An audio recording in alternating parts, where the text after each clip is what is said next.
저는 오늘 우연찮게요. 그 도올 김용욱 씨 알죠? 이분이 철학자로서 진짜 굉장히 해박한 지식을 갖고 있는 사람인데요. 이분이 실질적으로 신학을 공부한 사람이에요. 그래서 성경에 대해서 굉장히 많이 알고 있어요. 지식적으로. 성경은 역사적인 사실인가 아니면은 상상력이 가미되었는가라는 이러한 주제를 가지고 그 스님들 잔뜩 모아놓고 강의하는 거를 듣고요. 제가 불현듯 그 창세기 1장의 그 내용들이 떠오르면서요. 아무리 그야말로 성경을 많이 알아도 하나님의 백성이 아닌 자들은 결국은 성경을 이렇게 깨닫지 못하고 지식적으로 엉뚱하게 해석을 하는구나. 그걸 보면서요. 저는 너무 기가 막혀가지고요. 물론 그 전부터 그 김영욱 씨가 신학을 많이 공부하고 해박한 지식은 갖고 있지만 오늘 이 그 스님들 모아놓고 강의하는 거 듣고요. 이 크리스찬에 대해서 예수 그리스도에서 설명하는 거를 듣고요.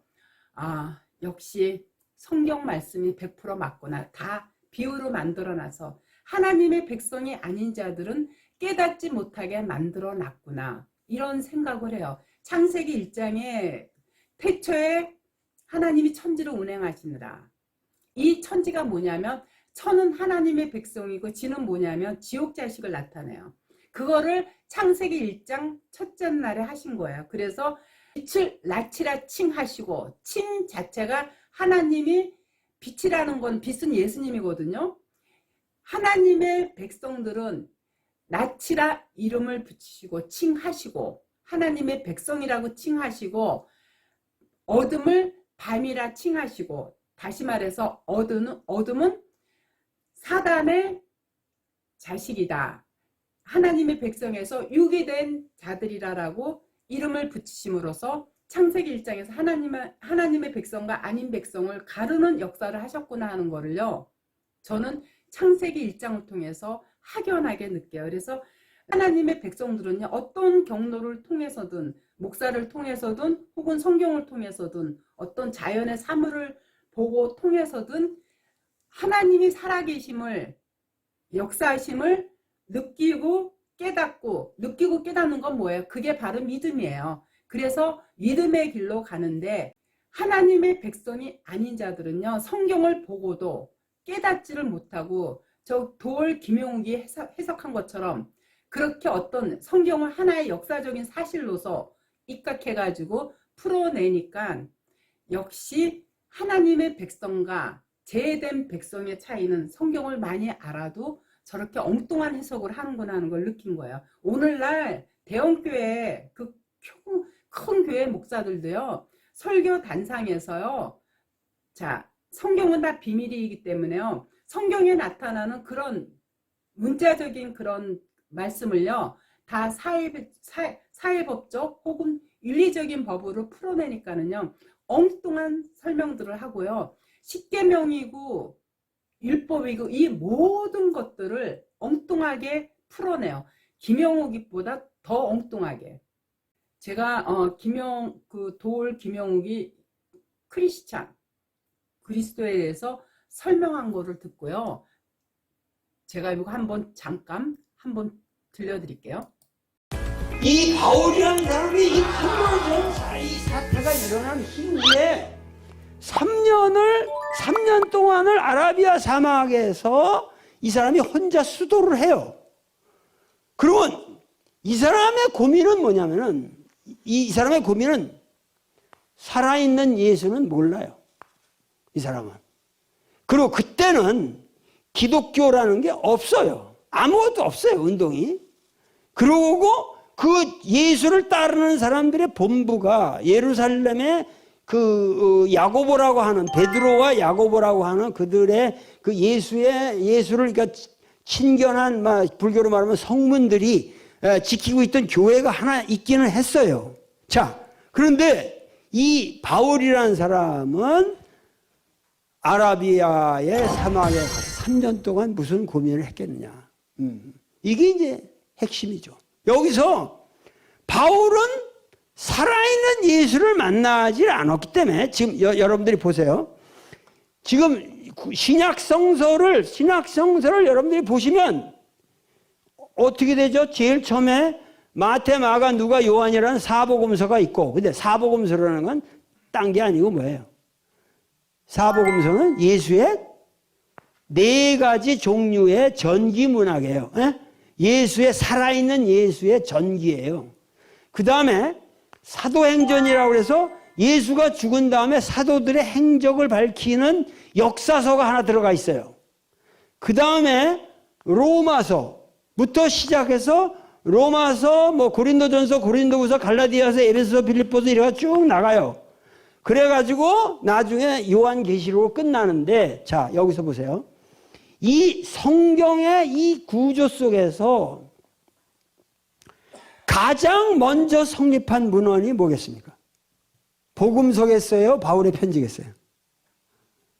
많은 사람들이 이 성서를 쭉 보면서 마태마가, 누가, 요한 이런 게 먼저 있고, 이건 예수가 옛날에 있었고, 그 다음에 바울이 전도하러 다녀서 사도행전이 있고, 그 뒤로 천반에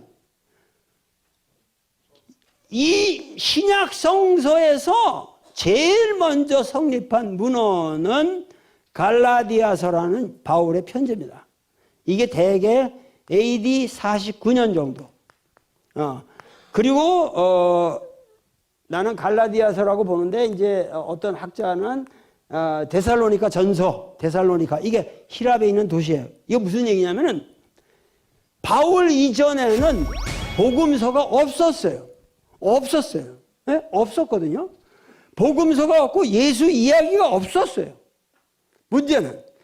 그런데 그러한 예수 이야기가 없는 상태에서 바울이라는 사람은 3년 수도를 하고 사막에서 전도여행을 떠난 거야. 존재하지도 않은, 자기가 본 것도 아닌 사람을 위해서 전도여행을 떠났어요. 그것도 자기가 핍박을 하던 사람인데, 그 핍박을 하는 사람을 위해서 자기가 전도여행을 떠났는데 대박을 치는 거예요. 자, 대박을 친 게 대개 뭐냐면 AD 49년 정도 떠나가지고 이 사람이 로마인서를 쓴 게 AD 55년경. 그래가지고 나중에 예루살렘으로 들어왔다가 로마로 결국 가게 되는데, 그것이 AD 한 61년경. 그러고 나서 이 사람이 한 AD 63년에 네로에 박해 때 죽는다고 그렇게 돼 있거든요. 이 사람 인생이라는 게. 자, 그러면은 지금 사복음서 중에서 가장 먼저 쓰여진 복음서가 마가복음이라는 거예요. 마가복음. 이 마가복음은 언제 쓰여졌냐? 이게 AD 70년경에 쓰여졌어요. 71년이나 72년. 예루살렘 성전 직후에, 멸망 직후에 쓰여지는데, 이건 무슨 얘기냐면은, 바울의 서한이라고 하는 것은, 지금 성서를 대부분 점령하고 있는 바울의 서한이라고 하는 것은, 바울이 생으로 가서 교회를 만들어서 신도를 만들어 교회를 하고 그 다음에 떠나요. 그러면 거기서 신도가 와. 이렇게 하시라는데 지금 이런 문제를 가지고 막 쌈박질합니다. 그러면, 야, 니들 쌈박질하지 마라. 쌈박질하지 마라. 그러면서 내가 전하는 그 복음의 진실은 이러하니라고 편지를 쓴 거예요. 그 교회들이 쌈박질을 하니까 그 교회 쌈박질 하는 거 말리는 편지가 성서의 최초의 문헌이에요. 아시겠죠? 도월 김영욱이 어떻게 설명한지 알죠? 이렇게 정말, 그래서 하나님의 백성이 아닌 자들은 성경을 저렇게 문자적인 뜻으로 다 풀이하기 때문에 저런 엉뚱한 해석을 하고 있어요.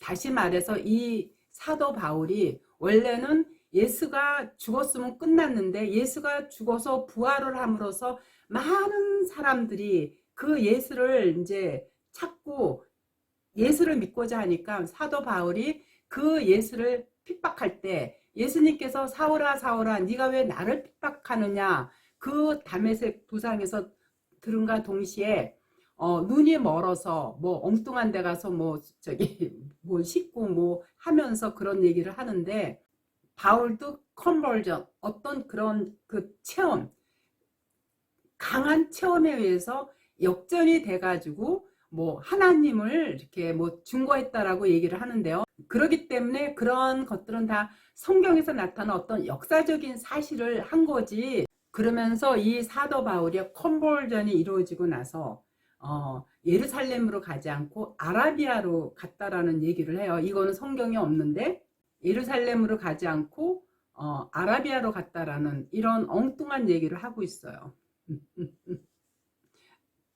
물론 사도 바울이 많은 곳곳을 다니면서 전도 여행을 다닌 건 맞아요. 사도 바울이 그야말로 크리스천들을 이렇게 핍박할 때 그때 다메섹 도상에서 예수님을 만나가지고 예수님을 만났다는 건 뭐냐면 예수님이 이미 사도 그 마음 안에 임재했기 때문에 그때부터 예수님의 살아계심을 믿기 때문에요. 그동안 자기가 모세 오경을 달달달 외우면서 자기야말로 정말 참 하나님의 백성이라고 여기면서 늘 거기에 자부심을 가졌던 이 사도 바울이 하루아침에 변화될 수 있었던 거는요. 이 사람이 어떤 모세 오경을 깨우쳐서 한 게 아니라 그거 갖고 절대 깨우칠 수가 없어요. 뭘 보고 깨우쳤냐? 바로 하나님의 임재, 하나님께서 바울 안에 들어오셨기 때문에 바울이 자기가 모세오경을 달달달달 외웠어도 느끼지 못했던 그 하나님의 존재성을 깊이 깨달았기 때문에요. 죽음도 어떤 감옥에서의 모든 두려움도 하나님의 깊고 크신 사랑을 깨달았기 때문에요. 그렇게 다니면서 전도 여행을 하면서 복음을 전할 수 있었던 거예요. 믿음은요, 많은 사람들이 자기가 열심히 노력해서, 다시 말해서 열심히 주일 성수 지키고 11조 열심히 내고 구제사업 봉사 많이 해서 그래서 자기가 믿음이 있다라고 생각하는데 그거는 믿음이 아니라 종교행위예요. 믿음은 우리가 노력해서 되는 게 아니라요. 하나님께서 하나님의 영이시기 때문에 그 하나님의 영이 내 심령 안에 왔을 때 우리가 믿음이 생기는 건데 영 자체가 뭐냐면 바로 말씀이에요. 우리가 성경을 통해서 깨달아 알 때 하나님이 이런 분이시구나 하는 걸 알면서 믿음이 생기는 거지. 그 성경을 읽을 때도요. 하나님이 내 마음 안에 내 심령 안에 오실 때 그분이 바로 뭐냐면 보혜사 성령이에요. 그분이 깨닫게 해주실 때 그 보혜사 성령에 의해서요. 비밀로 감추어진 그 예수 그리스도의 그 비밀을 그리고 하나님의 능력을 깨달아 아는 거죠. 우리가 노력해서 하는 게 아니에요. 오늘날 교회들요. 목사들 특히요. 하나님 안 믿어요. 그들이 하나님을 믿는다면요. 그렇게 설교 단상에서요. 되지도 않는 소리 하지 않아요. 그리고 하나님을 정말 믿고요. 천국을 믿는다고 하면요. 이 땅에 미련을 많이 갖지 않게 되어 있어요. 믿음은 내가 노력해서 생기는 게 아니라요. 성경 말씀을 통해서만 깨달아 알 수가 있어요. 아시겠죠?